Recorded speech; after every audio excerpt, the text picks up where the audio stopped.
अस्सलाम वालेकुम रहमतुल्लाहि व बरकातुहू। नाज़रीन मुकर्रम, आप देख रहे हैं प्रोग्राम चमकते चेहरे। मैं हूं आपका होस्ट मोहम्मद इब्राहिम चित्राली।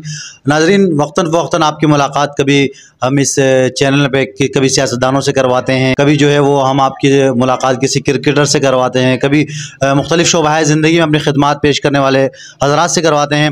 आज जो हमारे प्रोग्राम के हमारे मेहमान बने हैं, किसी तारुफ़ के मोहताज नहीं, मुल्क पाकिस्तान के मारूफ़ व मशहूर सना खान हैं।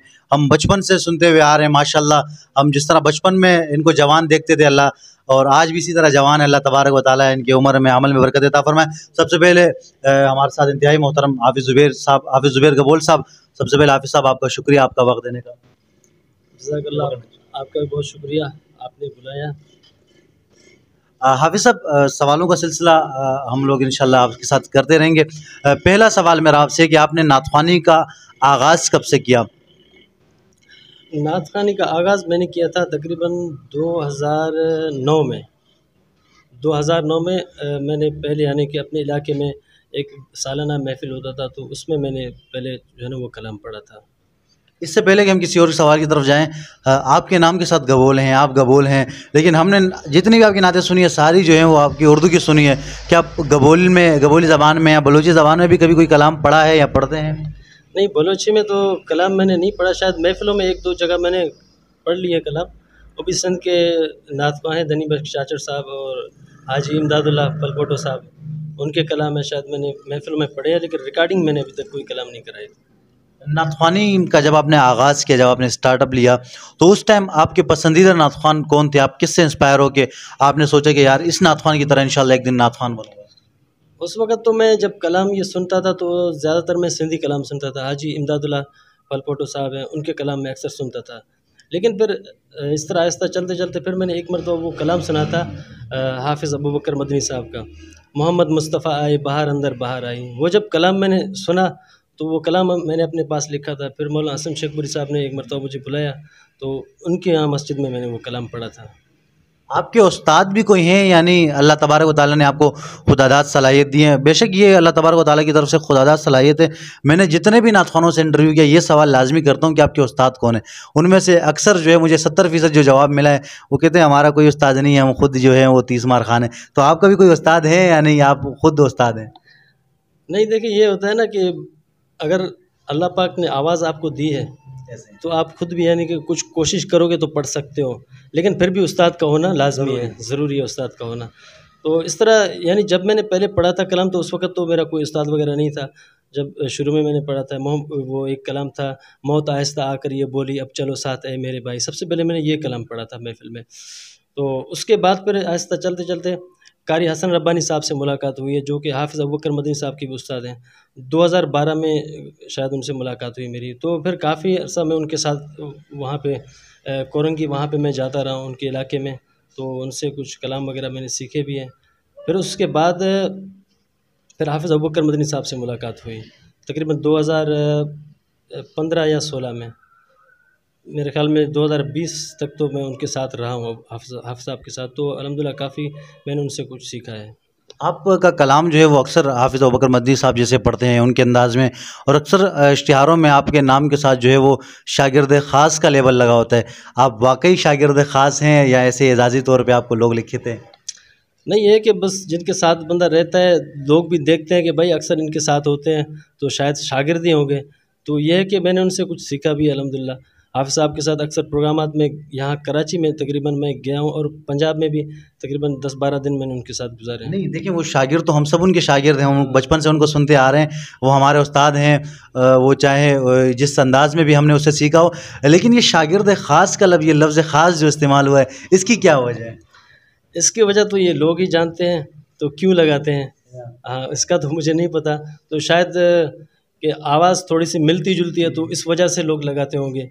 लेकिन मैं जब खुद सुनता हूँ तो मुझे तो नहीं लगता कि मेरी आवाज़ उनके साथ मिलती है। लोगों की मोहब्बत है। बस ये लोगों की मोहब्बत है बिल्कुल। अच्छा हाफ़िज़ साहब, आजकल आपका पसंदीदा नातख़्वान कौन है? या आप ही अपने आप के पसंदीदा नातख़्वान हैं? नहीं, आजकल मैं जो कलाम सुनता हूँ तो मुझे ज़्यादा पसंद है सैयद अज़ीज़ुर रहमान शाह साहब हैं और मौलाना शाहिद इमरान आरफ़ी साहब हैं। मतलब आपके उस्ताद आपको पसंद नहीं है? नहीं, उस्ताद पसंद है, क्यों नहीं? उनके जब नए कलाम आते हैं तो मैं वो सुनता हूँ और अपने उनके पास साथ-साथ हाँ उस्ताद तो हाँ, उस्ताद है। बिल्कुल। वो मैं आपने देखा होगा, मैं ज़्यादा महफ़िलों में जो कलाम पढ़ता हूँ तो वो हाफ़िज़ साहब के ही कलाम में जैसे ही पढ़ता मैंने हूँ। आपसे पहले कहा जी, ना, जी। आप उनके कलाम पढ़ते हैं, तो इस वक़्त आपके पसंदीदा नात ख़्वान ये 2 हैं। जी, जी, बिल्कुल।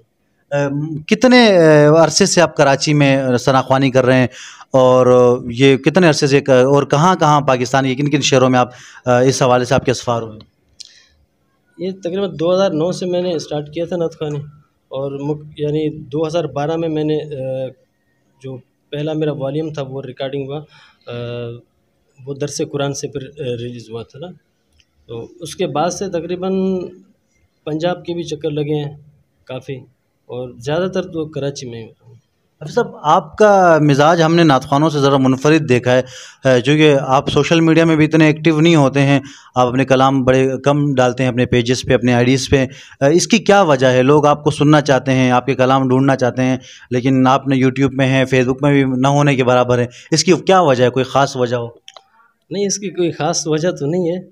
बहरहाल ये है कि हम मलंग आदमी है भाई, किसी ने कहीं बुला लिया प्रोग्राम पे, तो कोई अगर दोस्त वगैरह साथ मिल गया तो साथ उसको लेकर गए। अगर उसने वीडियो बना ली तो बना ली, अगर नहीं बनाई तो ऐसे ही वापस चले आए। अगर कहीं से वीडियो मिल गई तो वो हमने अपलोड कर दिया। बाकी ये है कि मैं फिर अकेला ही निकल जाता हूँ, कहीं प्रोग्राम मिल गया तो बस बाइक लेके अकेला ही निकल गया बंदा।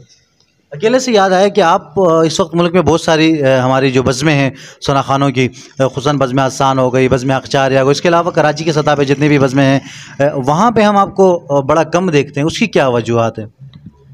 उसकी कोई वजूहत तो नहीं है।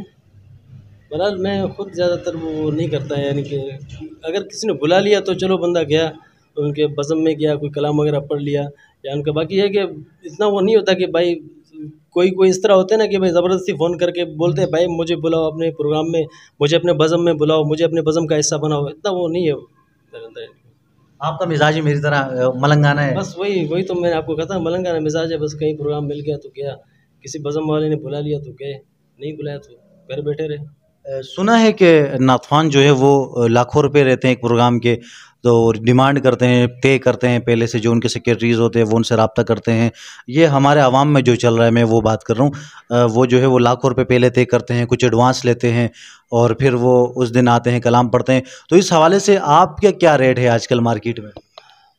देखिए हमारा कोई रेट वगैरह नहीं होता, बाकी करते होंगे नात ख़्वां, ये मैं नहीं कहता कि नहीं करते हैं, डिमांड करते हैं। नात ख़्वां बहुत सारे ऐसे हैं जो पहले डिमांड करते हैं, उनके सेक्रेटरी वगैरह होते हैं, वो आगे बताते हैं भाई इतने पैसे लेंगे, फिर हाफ़िज़ साहब आएंगे मैं प्रोग्राम में। लेकिन हमने आज तक कोई वो डिमांड नहीं किया। कहीं प्रोग्राम मिल गया, कहीं किसी ने कुछ दिया ठीक है, नहीं दिया तो वापस ऐसे ही चले। हमारे देखने वालों में से अगर कोई आपको बुलाना चाहें तो आपके कौन से सेक्रेटरी हैं? आप किन किन सेक्रेटरी से आपके रब्ता करें? कोई सेक्रेटरी हमारा नहीं होता, बस डायरेक्टली वो हमसे खुद रब्ता कर ले। अभी बीच में मुझे एक प्रोग्राम मिला था, तो फिर मेज़बान ने मुझसे जब खुद रब्ता किया तो मुझे कहने लगा कि यार थोड़ा-सा कमी पेशी कर लें हमारे से। मैंने कहा क्या हो गया हज़रत आपको? तो वो कहने लगा कि वो एक फ़लाँ साथी हैं, तो उन्होंने बताया कि इनके जो है ना रेट काफ़ी ज़्यादा होते हैं, तो ये है कि आप उनको नहीं बुला सकते। मैंने कहा भाई हमारा कोई रेट शेट नहीं होता, आपको प्रोग्राम कराना है, हमारे पास अगर टाइम होगा हम आ जाएंगे, कोई मसला नहीं है। आज जो आपका दिल चाहे वो आप दे देना, अगर नहीं है तो नहीं देने, कोई मसला नहीं है। हाफ़िज़ साहब, हमने अक्सर इश्तिहारात में आपका नाम के साथ जो है वो हाफ़िज़ पढ़ा है, सुना है, देखा है, तो इसीलिए हम आपको भी हाफ़िज़ साहब कहते हैं। तो ये आप हाफ़िज़ भी हैं या वैसे ही लोग मोहब्बत में लिख देते हैं? नहीं हज़रत, ये आपने बहुत अच्छा सवाल किया।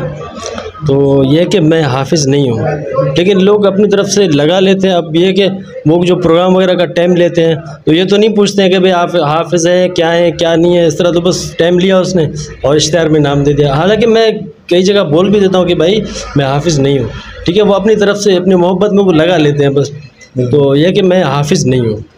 ऐसे ही होता है, बहुत सारे हमारे मशहूर नात ख़्वानों के आप नाम उठा के देख लें तो उनके नाम के साथ हाफ़िज़ ज़रूर होता है। अक्सर वो उनमें उलमा भी हैं, मुफ्ती हज़रात, जैसे हाफ़िज़ मुनीर साहब आज बहुत अच्छे आलिम दीन हैं।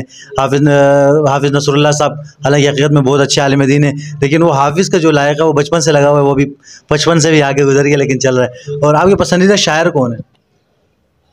पसंदीदा शायर तो बहुत है, लेकिन मैं कहता हूँ इस फील्ड में जो मेरी सबसे ज़्यादा जो मदद की है, जो हेल्प की है, वो शायर हैं हुदूद इलाहाबादी, अकबर भाई, जो दुबई में होते हैं। तो अक्सर मैंने उन्हीं के कलाम मैंने पढ़े हैं। बहुत अच्छे कलाम है। जी जी बिल्कुल, अक्सर उन्हीं के कलाम मैंने पढ़े हैं। बाकी तो वैसे कलाम रिकॉर्डिंग तो मैंने बहुत सारे कलाम कराए थे, लेकिन जो ज़्यादा जो कलाम है शान उमर रज़ी अल्लाह तआला अन्हु पर हैं, वो तकरीबन अक्सर कलाम इन्हीं के हैं, और हुदूद इलाहाबादी के और बिनते असलम उनके भी कलाम मैंने कुछ पढ़े हैं, तकरीबन 4-5 उनके कलाम मैंने पढ़े हैं।